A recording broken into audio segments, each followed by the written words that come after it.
Shalom, shalom, everybody. Shalom, peace. Peace, elevation, positive frequencies, higher elevation. All right, I want to say, today on life lessons. All right. Life's lessons.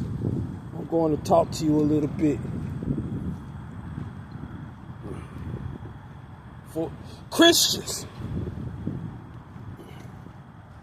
I say that with an optimistic mindset. Christians, we already have to deal. When I say we, I'm talking about celestials, like your Archangel Michael, your Archangel Gabriel. You know, some people want to argue the fact Gabriel is not an archangel. There are many archangels, many of them. Lucifer was an archangel. Angels don't go and fight for other angels. They go and fight for an angel that's in leadership. You know what I'm saying? An angel that's in leadership. One angel cannot command another angel to do anything, because you are a servant just like I am. You have to be put into a leadership in order for you to be able to command me. It's called rank.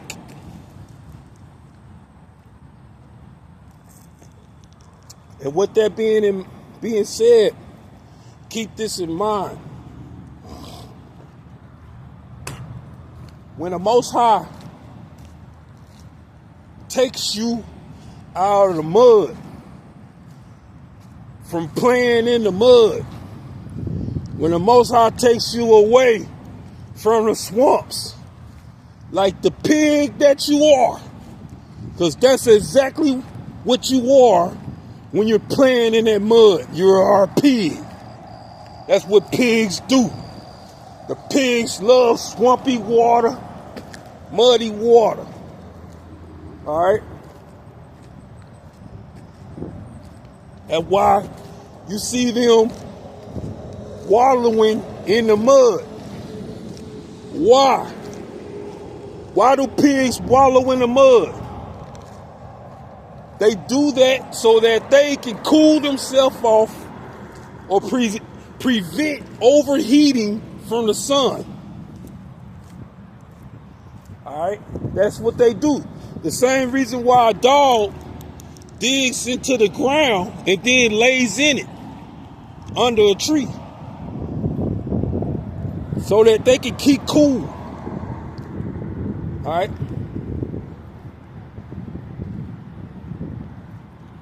Check this out. Christians. Man, Christians. You know what? You need to learn how to be more humble. Okay? How do you go from smoking crack,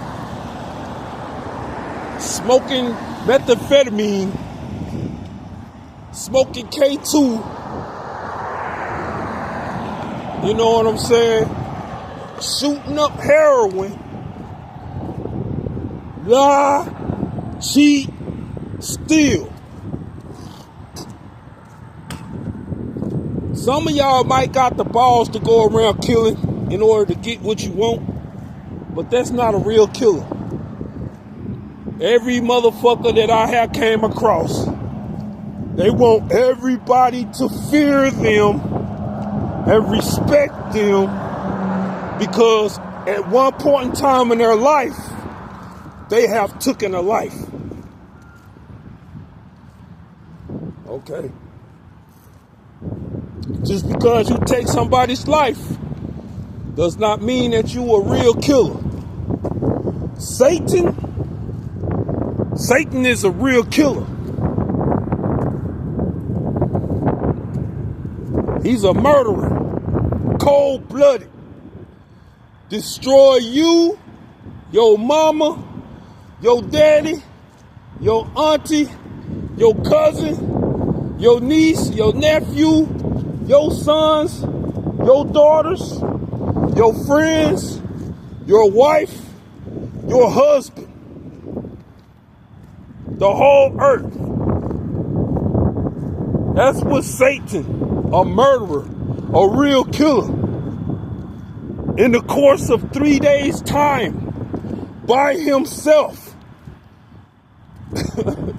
all right, by himself, with no help, he would destroy and wipe out 110% of Earth's population, only to leave one man and one woman alive.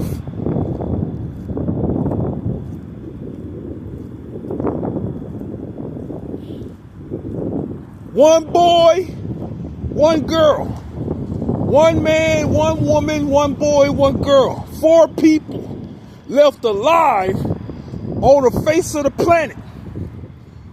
You won't find another breathing soul on the face of the planet by himself. That's a murderer. That's a killer. That's Lucifer. That's Satan. In the book of Bartholomew, Lucifer said, man, if it wasn't for the fact that these 7 angels keep me bound and beat me with sticks and rods all day long and chase me and break my magic, and oftentimes they fall upon me and I am afraid. If it was not for that, Lucifer said this, if it wasn't for them, I would destroy this whole earth in 3 days' time, leaving not one man, one woman behind to repopulate anything. It would just be whatever's left of nature.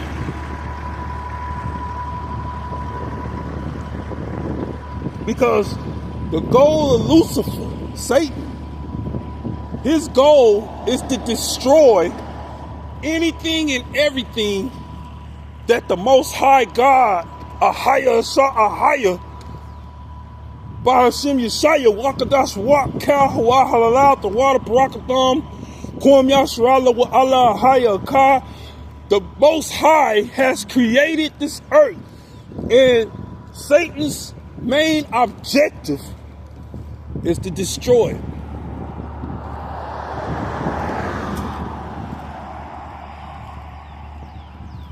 So Christians, learn how to humble yourself. Your arrogance is going to be your downfall. They say all the time, and it's a well-known fact.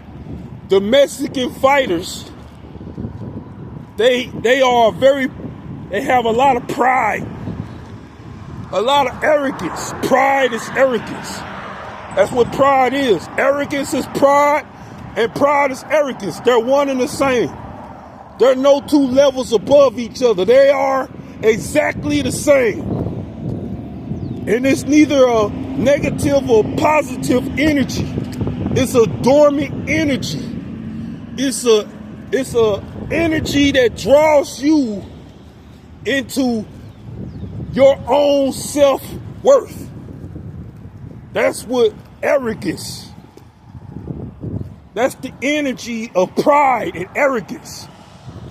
Okay? Your own self-worth. not self-esteem. Okay? When I say self-worth, I'm talking about your network. Your network.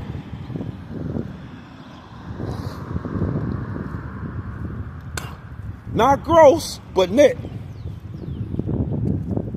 Okay?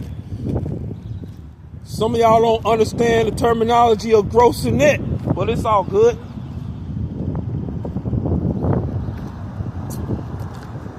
You have a net balance, and this was the growth. Okay?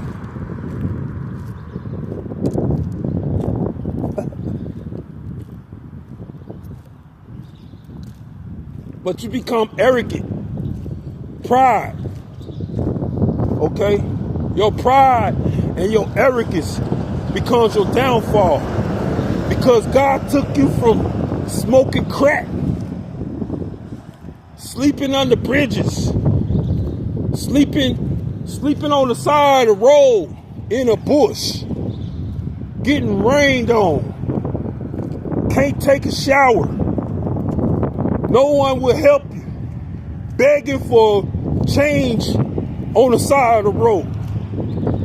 He took you from smoking crack. God took you from shooting up heroin.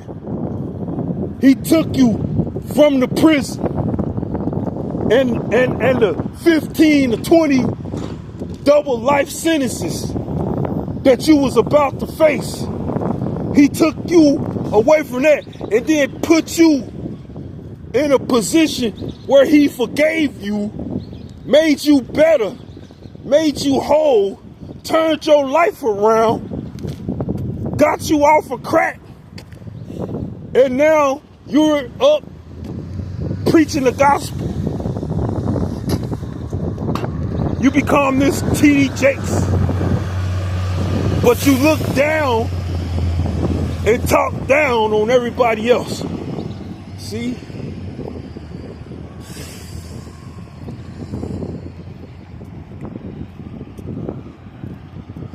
Let me tell you something.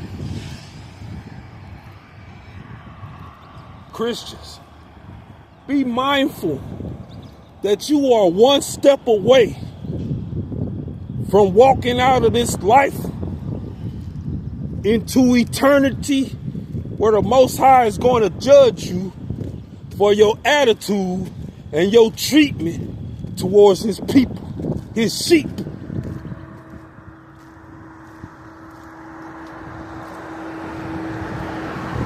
What did Christ say to Peter?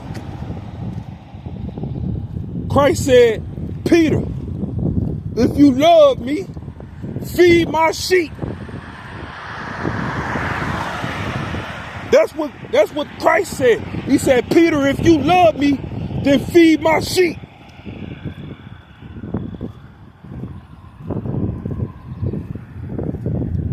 He said, if you love me, feed my sheep.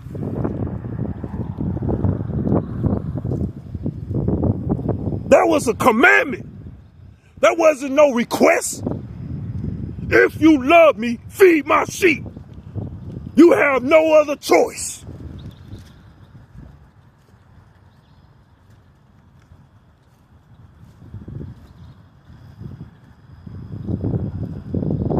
He said, feed my sheep. Don't go around stomping and beating, obliterating, causing a ruckus to my sheep. He said, if you love me, feed my sheep. But you niggas go out, start beating the sheep, cutting the sheep. You want to roast and boil the sheep, then barbecue the sheep and eat the sheep. And you don't even realize that the owner of the sheep, he's a vegan and vegetarian. What the fuck did you do to my sheep? I was hungry. You ain't nothing but a wolf in sheep's clothing.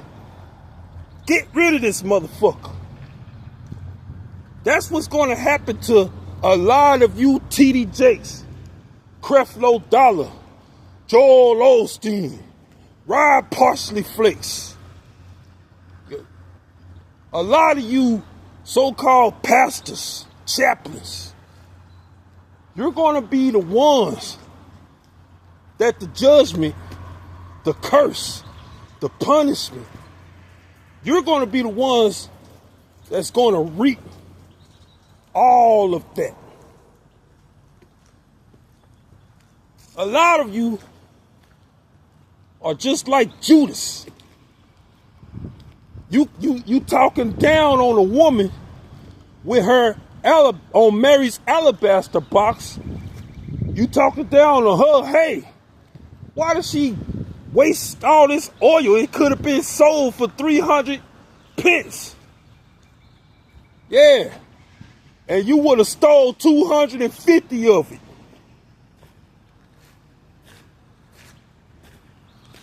Because you're a liar and you a thief. You know what I'm saying?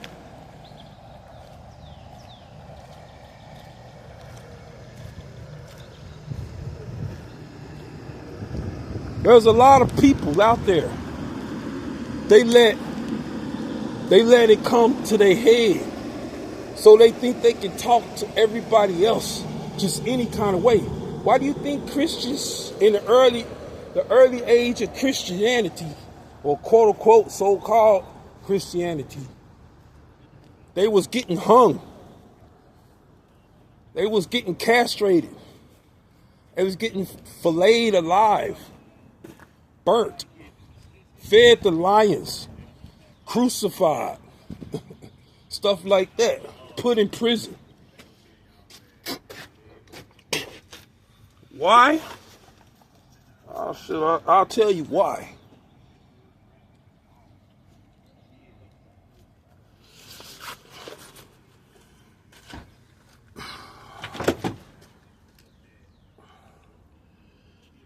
I'll tell you why. I'll tell you why. They was getting killed and crucified. You say, oh, because Christ said that you're going to go through those things. Persecution.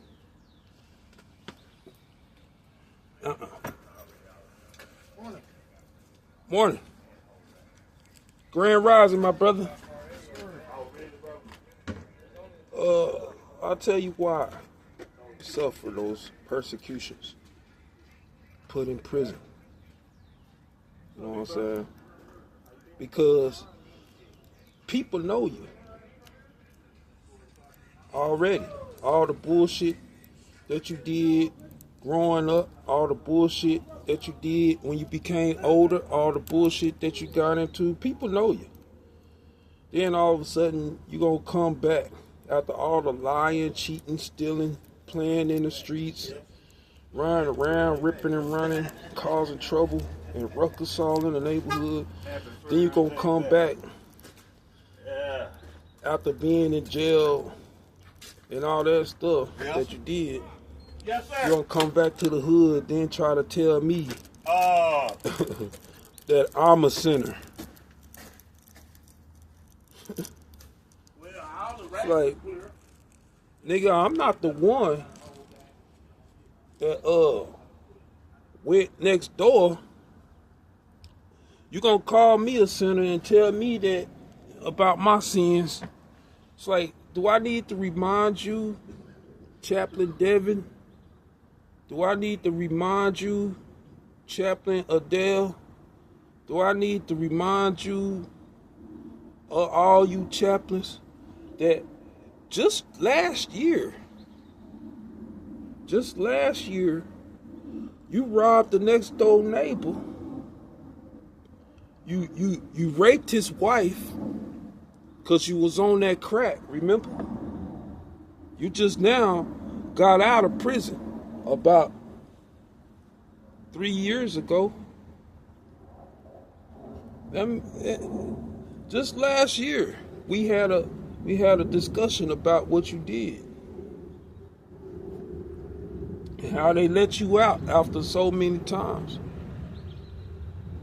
And now you want to come back and preach to me about my sins when the whole neighborhood remembers you as a rapist, a thief, a liar, a con artist, and now the whole world knows you as a pedophile and a rapist. But you're going to tell me about my sins because you feel like God has brought you from a mighty long way.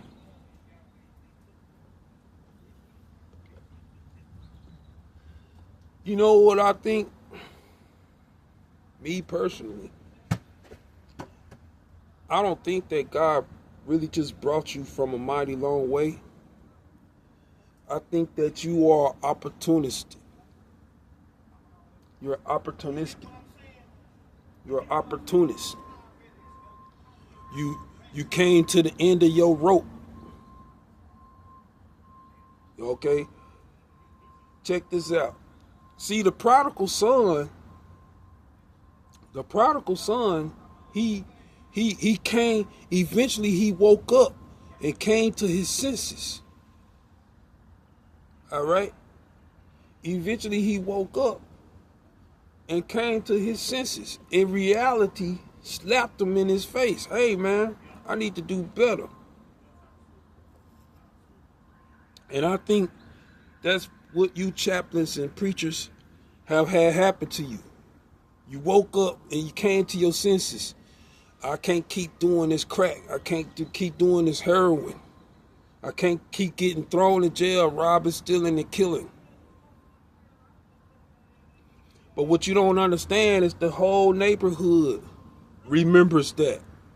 The whole world remembers that. God remembers that.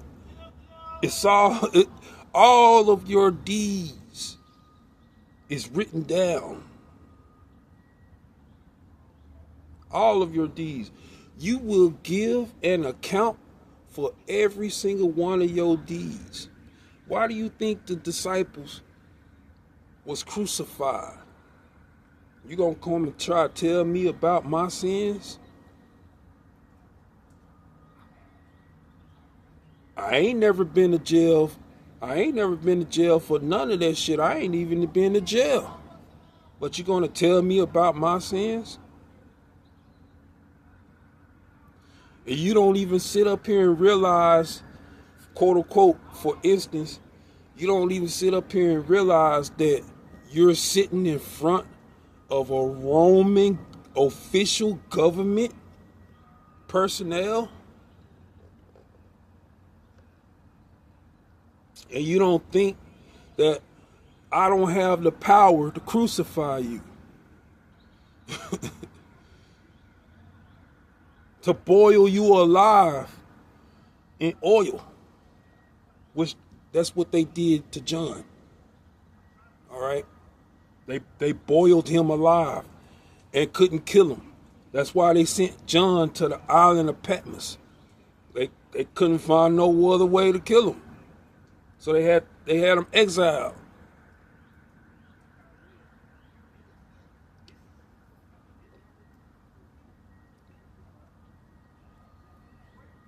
Your pride and your arrogance is your downfall. You don't realize, Judas, what you were before Christ. Some was a tax collector. When everybody everybody hated tax collectors.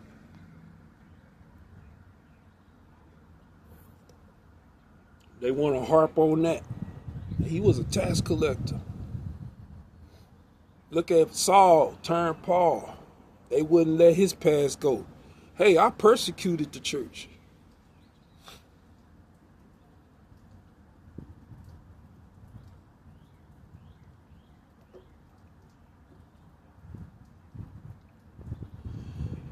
But understand this, man. You don't understand that one day everything can turn around in a daytime. That's what you don't get. That's what you don't understand.